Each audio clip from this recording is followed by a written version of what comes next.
ഒരു രാത്രി സിറ്റിയിലൂടെ തനിച്ച് യാത്ര ചെയ്ത മീരയെ ഒരു ഗ്യാങ് അറ്റാക്ക് ചെയ്യുന്നു. അതിൽ നിന്നും രക്ഷപ്പെട്ട അവളെ ഒന്ന് ഹാപ്പിയാക്കാനായി ബർത്ത്ഡേ സെലിബ്രേഷന്റെ ഭാഗമായി അർജുൻ ഒരു ട്രിപ്പ് പ്ലാൻ ചെയ്യുന്നു. സിറ്റിയിൽ നിന്നും കാറിൽ നാഷണൽ ഹൈവേയിലൂടെയാണ് യാത്ര. സേഫ്റ്റിക്കായി ഗണ്ണും കൂടെ കരുതുന്നുണ്ട്. അവർ സന്തോഷത്തോടെ ഒരു ഗ്രാമത്തിലൂടെ പോയിക്കൊണ്ടിരിക്കുമ്പോൾ ലവേഴ്സ് എന്ന് തോന്നിക്കുന്ന രണ്ടുപേർ അവരുടെ കാറിന്റെ മുൻപിലൂടെ പാസ് ചെയ്യുന്നുണ്ട്. അവിടെ ഒരു റെസ്റ്റ് റൂം ഉപയോഗിക്കാൻ വേണ്ടി കയറിയ മീരയുടെ അടുത്തേക്ക് അതിലെ പെൺകുട്ടി വന്ന് തന്നെ രക്ഷിക്കണമെന്നും അല്ലെങ്കിൽ സഹോദരൻ എന്നെ കൊന്നുകളയുമെന്നും പറയുന്നുണ്ട്.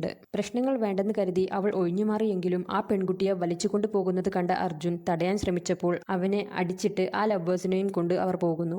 ദേഷ്യം വന്ന അർജുൻ അവരെ ഫോളോ ചെയ്തു പോവുകയും മീരയെ കാറിൽ തന്നെ നിർത്തി കുറച്ചുള്ളിലായി നിൽക്കുന്ന അവരുടെ അടുത്തേക്ക് ഗണ്ണുമായി പോകുന്നു. എന്നാൽ സ്വന്തം സഹോദരിയാണെന്ന് പോലും നോക്കാതെ ബലമായി വായയിൽ വിഷം ഒഴിച്ചു കൊടുക്കുന്നതും അടുത്തായി കുഴിച്ചു മൂടാൻ കുഴിയെടുക്കുന്നതും കണ്ട അർജുൻ അവർ ഡേഞ്ചറാണെന്ന് മനസ്സിലാക്കി കാറിന്റെ അടുത്തേക്ക് ഓടുന്നു. എന്നാൽ ഇത് കണ്ട ഗ്യാങ് അവനെ ബാക്കിലൂടെ വന്ന് അടിച്ചിടുന്നു.